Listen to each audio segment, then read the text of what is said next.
Bom dia, primeiro ano, tudo bem com vocês? Aqui quem fala é o professor Andrews. Estamos começando mais uma videoaula de física, a melhor matéria do mundo, né? Como vocês sabem. Espero que estejam todos bem, acompanhando todas as aulas que estou enviando semanalmente no canal da escola e também fazendo todas as suas obrigações, né, pessoal? Vocês já estão no ensino médio e a cobrança ela é bem diferente do ensino fundamental, já devem ter percebido isso, não é verdade? Mas vocês já sabem, né, pessoal? Qualquer dúvida mesmo, é só me mandar mensagem pelo portal positivo que eu responderei assim que puder, tudo bem? Na aula de hoje, nós continuaremos nossos estudos sobre dinâmica. Veremos hoje duas forças diferentes. Estudaremos a força de atrito e a força de empuxo. E para não perdermos muito tempo, vamos pular as nossas introduções e ir direto ao assunto? Bora começar, pessoal? Vamos abrir o livro lá na página 33. Vamos lá. O que seria essa força de atrito? Para entendermos essa força, vamos analisar a situação ao lado. Aqui, pessoal, nós temos um carro estacionado em um plano inclinado e ele se mantém em equilíbrio graças à ação de uma força que equilibra o peso. Que força é essa? Para entendermos isso, vamos desenhar este carro, pessoal. Vamos lá. Aqui eu tenho um carro e ele não se movimenta em nenhuma direção. Que forças que nós temos aqui? Quais forças que nós conhecemos, pessoal? Nós sabemos que existe uma força que está relacionada ao carro ter massa, né? Que está relacionada à atração do carro em relação ao centro da Terra. Nós vimos que temos a força peso. E como que nós temos contato entre duas superfícies aqui? Nós temos também a força normal. Mas por que que será que o carro não cai? Nós já estudamos que um plano inclinado e vimos que a tendência é do carro acelerar nesse sentido aqui, né, pessoal? Como se estivesse descendo esse plano inclinado. Por que será que ele não desce? O que faz o carro parar? Tudo bem? Porque o carro ele não se movimenta em nenhuma direção. O que aconteceu com as forças que nós estamos analisando aqui? Então vamos lá, pessoal. Vamos analisar o diagrama de forças deste carro. Aqui nós temos já a força normal e a força peso. O que nós aprendemos a fazer também no plano inclinado, pessoal? Primeiramente, nós temos que desenhar os eixos. O eixo Y nós desenharemos sobre a força normal. E o eixo X nós desenharemos paralelamente à inclinação do plano inclinado. Tudo bem, pessoal? Então aqui nós temos o eixo Y e o eixo X. O primeiro passo agora será fazer o quê, pessoal? Desenhar as nossas decomposições da força-peso, que não está em cima de nenhum dos eixos, tanto em X quanto em Y.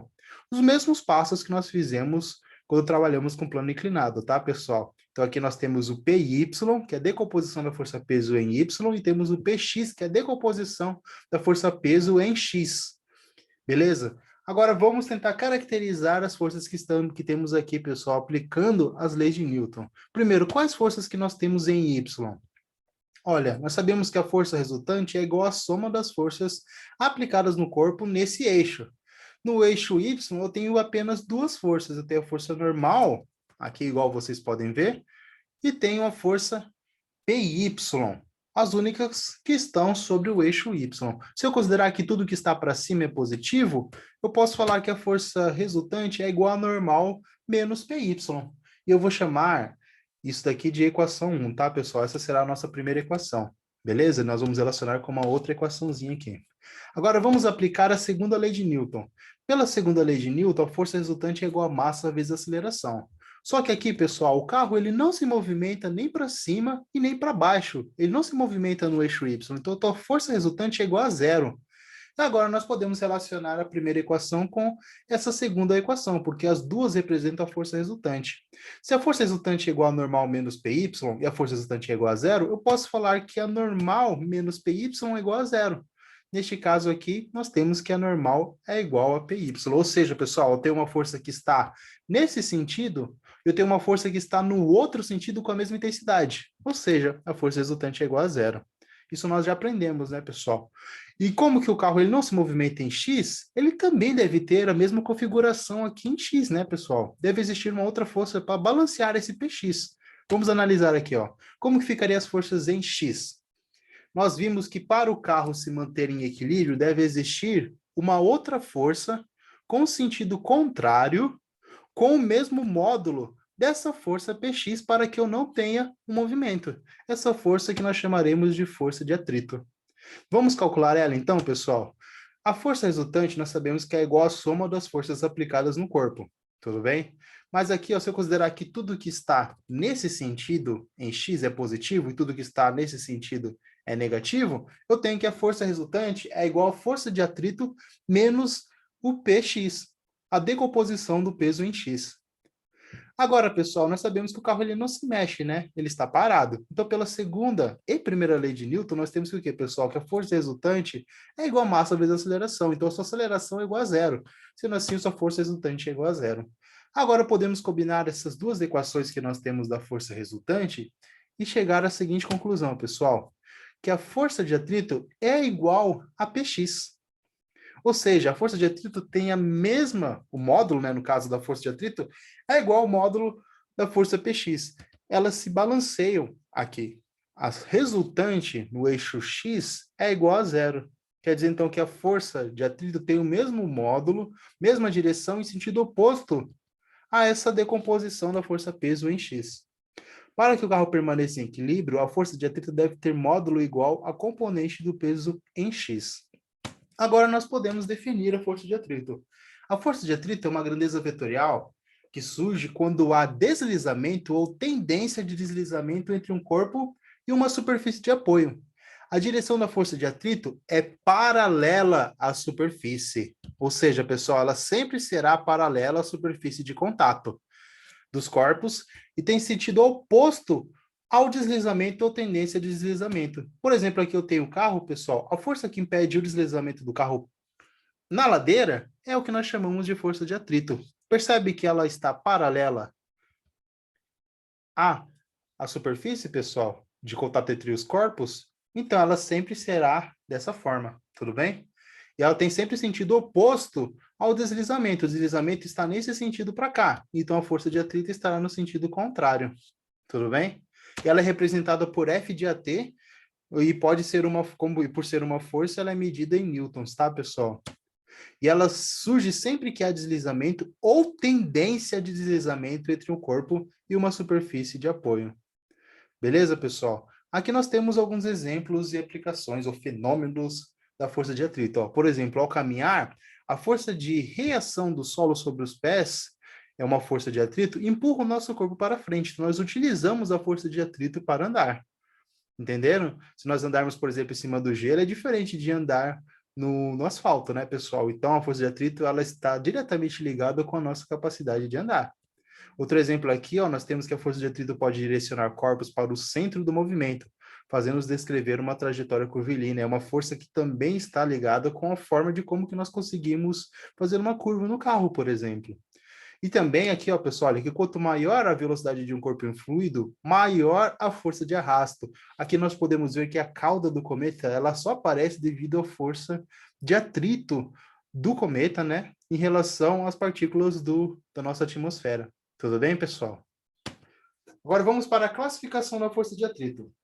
A força de atrito, pessoal, eu falei que ela só surge quando nós temos deslizamento ou tendência de deslizamento. Então, nós temos dois casos para a força de atrito.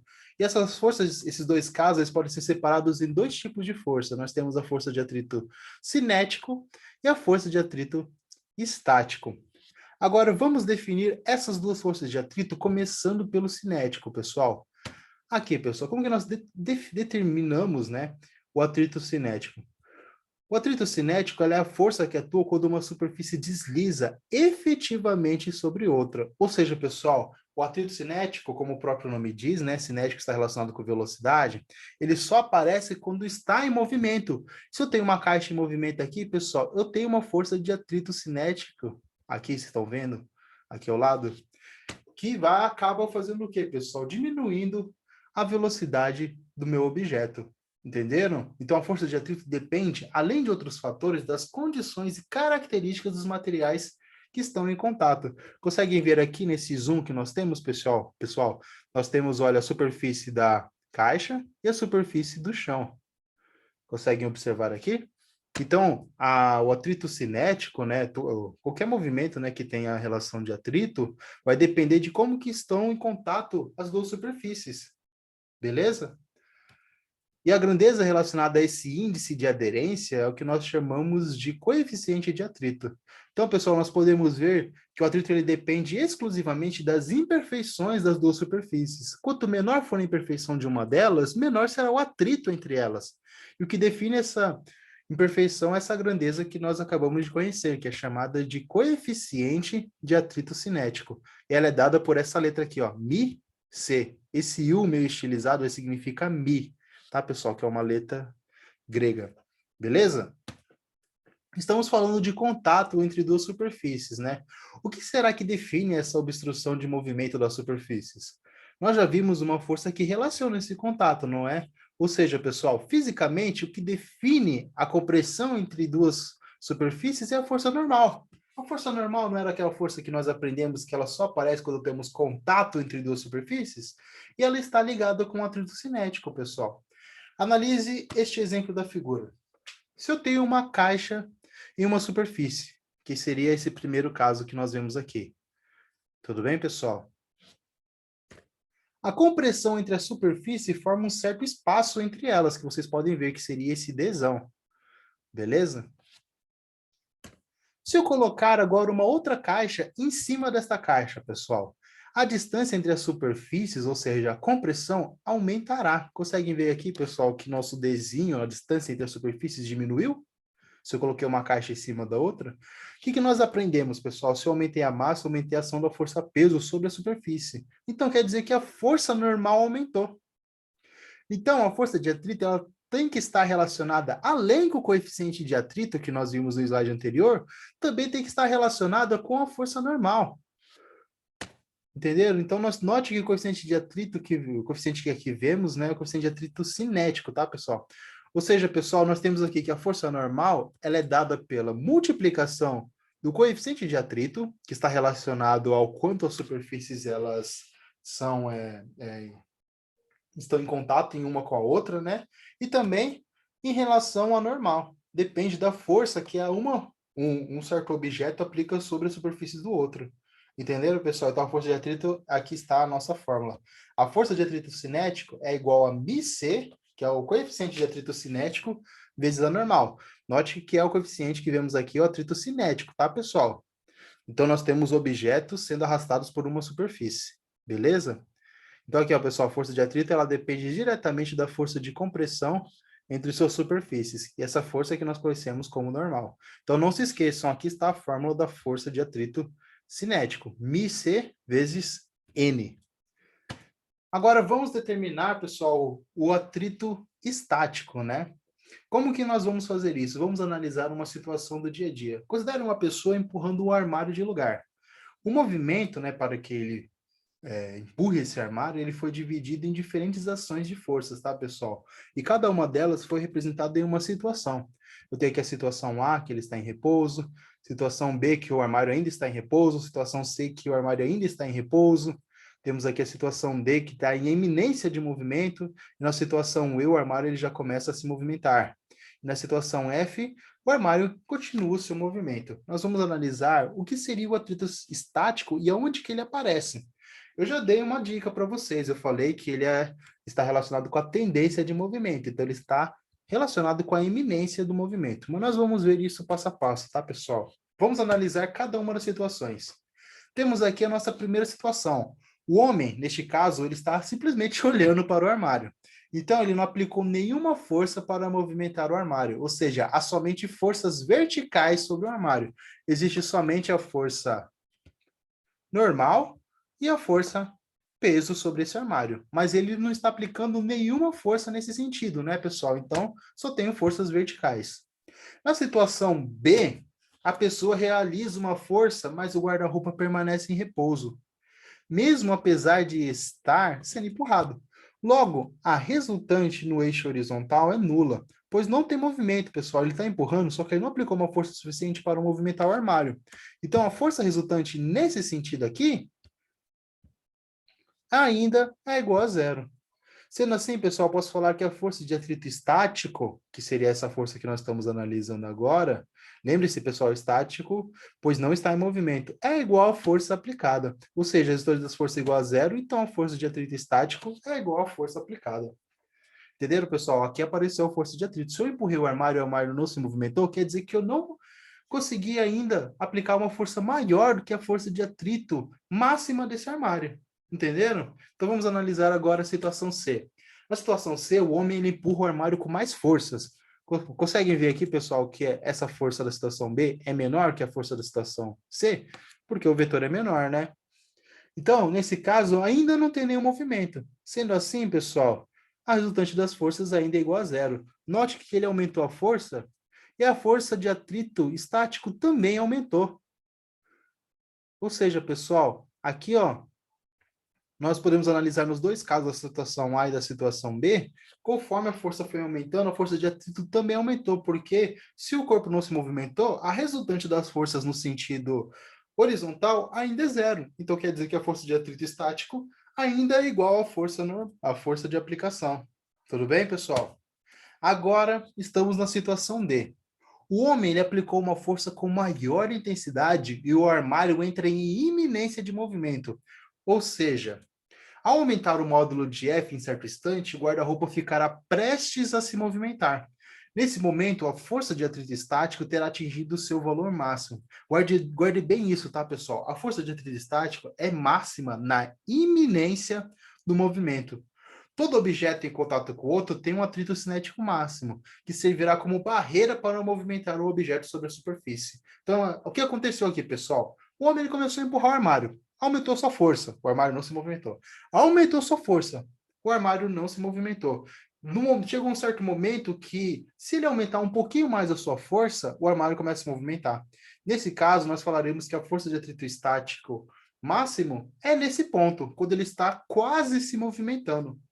Agora, na situação 5, pessoal, situação E, né?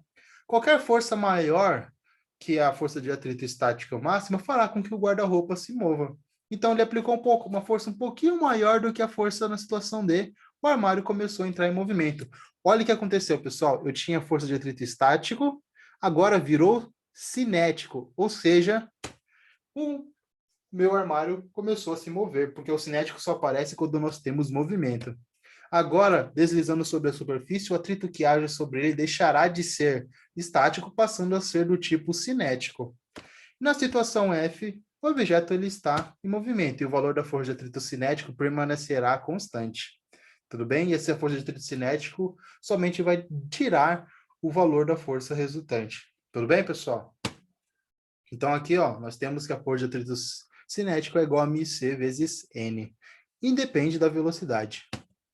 Agora nós podemos definir o atrito estático, pessoal. No caso exclusivo da força de atrito estático atingir seu valor máximo, seu módulo pode ser calculado pela equação em que n, que é o valor da força normal, entre o corpo e a superfície de apoio, e μe, que representa o coeficiente de atrito estático. Ou seja, pessoal, para calcular o coeficiente de atrito estático, devemos calcular a força de atrito naquela iminência de movimento. E ela é dada por essa fórmula, que é a mesma fórmula que nós vimos da força de atrito cinético também, né, pessoal? O que diferencia um da outra é que agora, em vez de ser mi e mi c, né, agora é mi e.